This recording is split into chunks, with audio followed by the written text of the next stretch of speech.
Hi class, my name is Colin Hagar, and this is my PowerPoint presentation on the first century background, specifically for the time of the Gospels. To start off the presentation, we're going to be looking at the social background and what was the social norms back then. Unlike today, families lived together in extended family units. These units looked like modern city apartment buildings. Um, I've mentioned it before, but I actually had the chance to go to Israel, and I got to kind of see some of these, more of a modern day take on these. And it's very interesting because there are these buildings that are stacked on top of each other, and I'll get a little bit towards the later half of my presentation. I'll kind of explain why.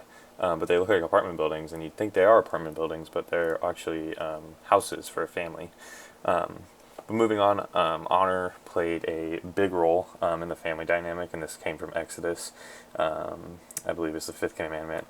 Um, Anything other than honor was viewed as disrespectful. And I find it interesting again because modernly today this isn't the case. I believe that we've kind of strayed away from this, and we are more concerned about. I think money is a big one that we are more concerned about rather than honor. We'll do kind of whatever, or society will do whatever they can to get money, despite their honor. Um, Another thing that I found interesting was women gained their honor by childbearing. If a woman was childless, they were viewed as a great shame towards the family. And again, looking at this today, um, you see more and more people and more women deciding not to have children, deciding to pursue um, like a life without a child, and pursue some things they might not have been able to do with a child. Um, but when we look back in the times of the Gospels, this wasn't the case. Women had very strict responsibilities and strict rules and strict roles that they were to follow. Um, and the reason why childbearing was such an honor was because children were viewed as gifts from God, and I still think that's very relevant today. That a child is a gift from God. Um, but this case does result in very large families. Um, Going back to my point of these houses in Israel looking like apartment buildings, they moving on to the next slide, and I'll talk about this a little bit. But marriages were arranged by the parents, usually staying in the same social class, um, and a girl would be ready to be married soon after she hit puberty. Um, and this whole arranged marriage thing, again, it's a little taboo. This still goes on in some cultures, but here in the United States, this isn't something you see. This is something now today that is very. I think it is a little frowned upon because you're kind of taking away the choice of a person by arranging a marriage, like having the parents arrange a marriage. Um, but moving on to my point, and again talking about the apartment building style of housing, um, when his son knew he was about to marry, he would start construction on a new level of the home for him and his wife. The marriage wouldn't happen until that part of the house was done. Um, and then also going back to my point of these very large families, these buildings began to get very, very tall because the families got bigger, bigger, and bigger. So what would happen is a son would be ready to get married, um, and in that decision, he's saying that I'm also ready to start construction on a new level of the house. And essentially, these buildings are different generations. These levels on the buildings, these floors, are different generations of the family. Um, and the higher the building, the more generations that are in that family, and then they move on to another building in some cases. Um, but getting to see these was very interesting because you'd look at that house and you'd think, wow, there's a bunch of different people who don't know each other in that building. Probably they're just acquaintances, maybe. But instead, that's how we would think in the States. But instead, when you're there, you look at a building and it's like, wow, there's a whole family living in there. There's a family dynamic that's in there, that you're with your grandparents 24/7, and you see your parents all the time, and you're with your whole family, and that's just so different from what we see today here in the States. It's very common of families to kind of split off and go in different directions. Um, and last thing, Slavery was common, but slavery was not about race like it was in here in America. Slaves were considered to be part of the household, and there were laws in place on how you would treat your slaves. So essentially, these slaves would sort of become part of the family. They'd live in the same house that you're living in, and they did work for you.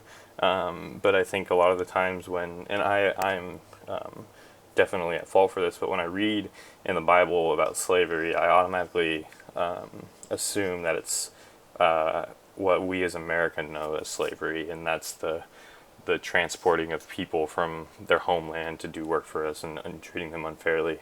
But here in this culture and in this time, that wasn't the case. It was a lot more civil and humane, and they were doing work for the family, and they were doing work for the family in turn being part of the family. Moving on now, going to religious background. Judaism was the main religion during the time of Jesus, and it's also very present today as well. You go to Israel, and pretty much everybody you see is Orthodox Jew or some practicing form of practicing some form of Judaism. But then one aspect of the Jewish belief system is monotheism, or the belief of one supreme God, Yahweh, who created everything. And they hold very true to this, and it's one of the common beliefs we share with Judaism. We do, as Christians, we do believe in a one true God, but the difference is Jesus, essentially. Jesus coming down from the earth, coming down to earth and fulfilling the new law.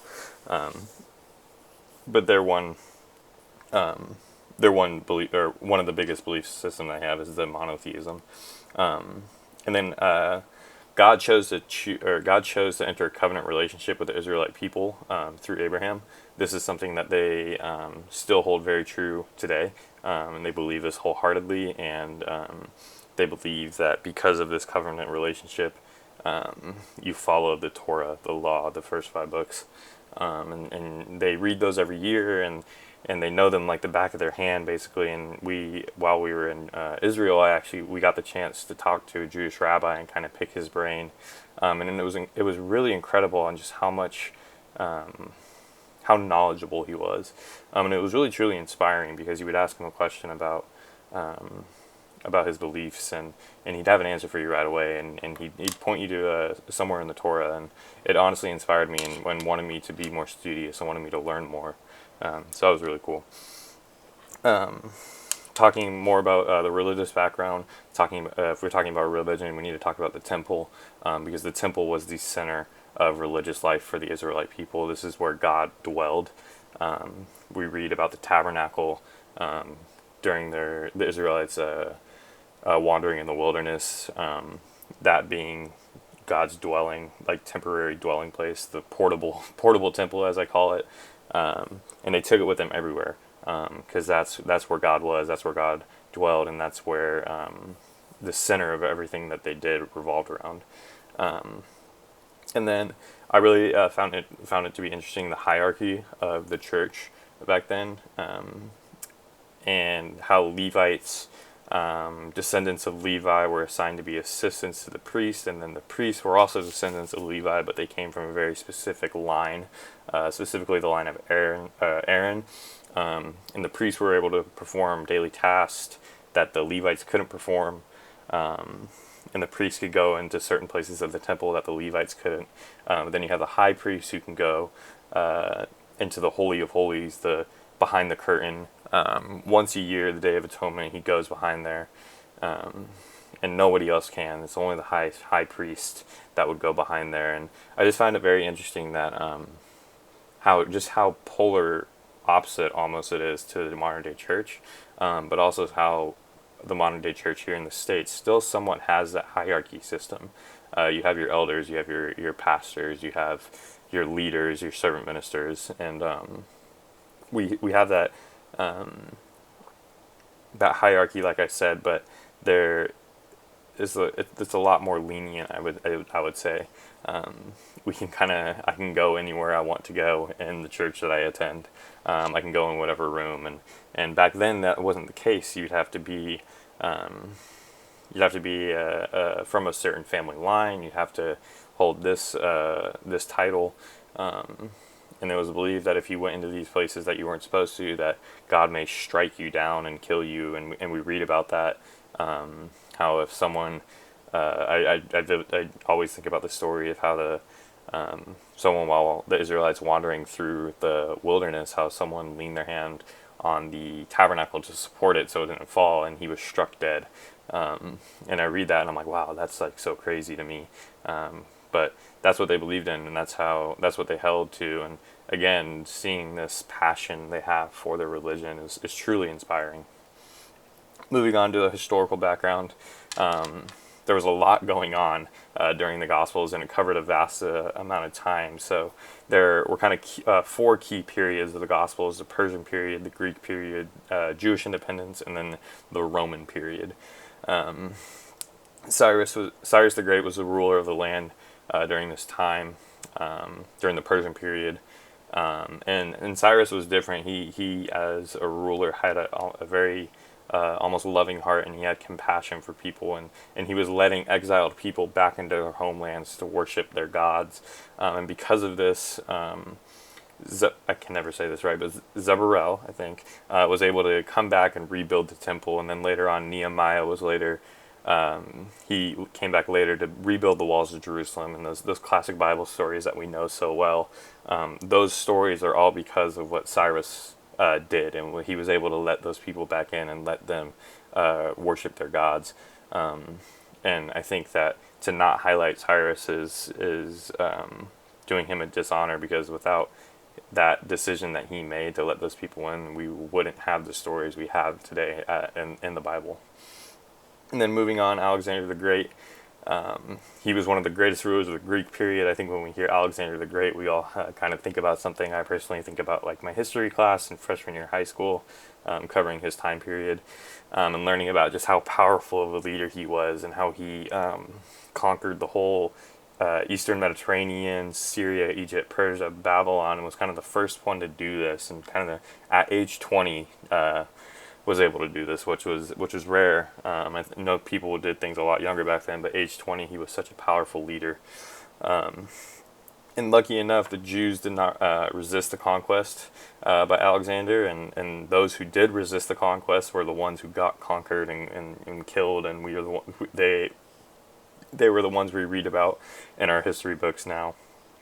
But because of that, excuse me, they were granted a degree of independence, so they can continue to worship in the temple. But this also changed a lot of things, because one of Alexander's pursuits was Hellenization, or the spread of the Greek language and Greek culture. And this slowly started seeping into the Jewish daily lives, and it kind of changed everything. And we see we have different translations of the Bible, of one being in Hebrew and then the other one being in Greek, and that's because of Alexander the Great.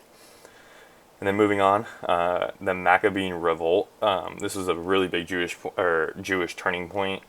This is coming right off of a very bleak time in Jewish history, and this revolt was one of the things that kind of pushed the Greeks forward, and it was a bright spot in their history. And it was the beginning of the Jewish independence, and it all started. Matthias was ordered by a Syrian official to offer a pagan sacrifice. He refused to do this and was just tired of what was going on. A man approached the pagan sacrifices and was about to sacrifice, but instead Matthias decided to rush forward, killed both the man that was about to perform the sacrifice and the official, starting this whole war between this group of rebels that was gathered, who were sick of these pagan rituals, and the Syrians, eventually leading to a liberation of the temple in Jerusalem. And then this is celebrated by Hanukkah. And this is something that I actually just learned, and when I was reading this, I was like, oh wow, that's crazy.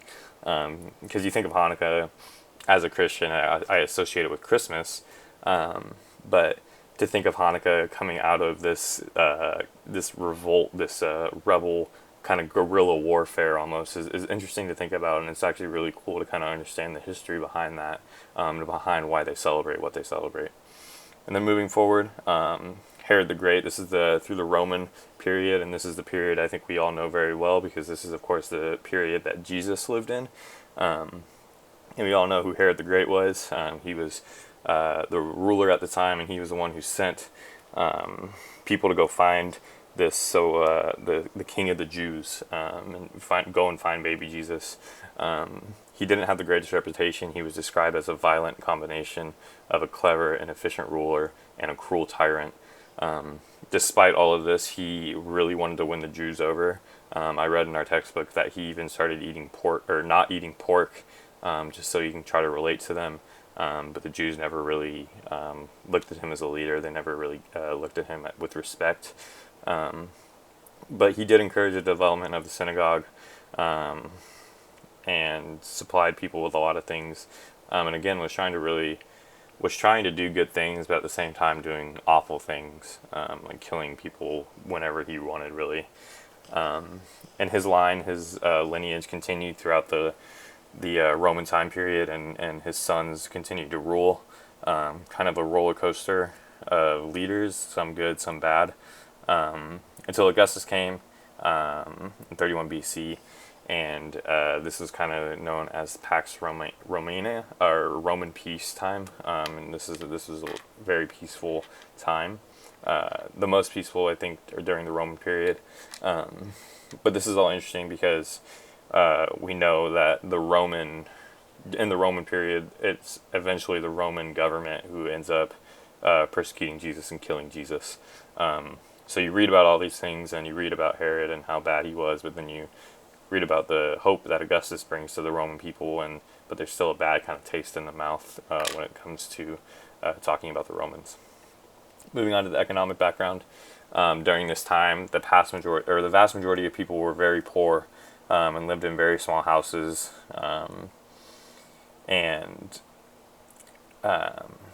they lived in very small houses, but right next to the very wealthy upper class, that included politicians, military generals, wealthy merchants, and it was it seemed very unfair, because you have these people who are struggling living right next to these very wealthy people who had the funds to help, but they didn't.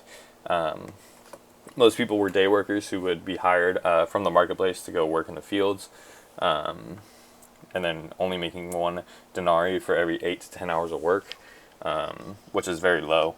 I don't know exactly what that would equate to in US dollars. It would be interesting to find out, but I do know it was low for that amount of work. And if you weren't in the field working, you were a craftsman or knew a trade, very similar to kind of how labor unions work today.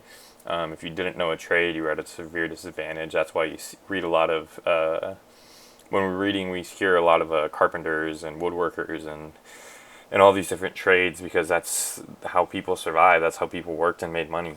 And we know one of the most famous being Jesus, being a carpenter. He did that because that was what you had to do back then. And that's you needed to work, you needed support, you needed money to live. So yeah, the economic, it's interesting because you look at some places in the United States today, and this is also similar. And you would think to yourself, how is it similar? This is from such a long time ago, but we see quite often people of very low economic status living very close to these very wealthy neighborhoods. And I think of LA as a prime example. There is a crazy homeless community in LA, and I was able to go there on a missions trip and kind of work with homeless and get a first-hand glimpse of what experiencing homelessness is like.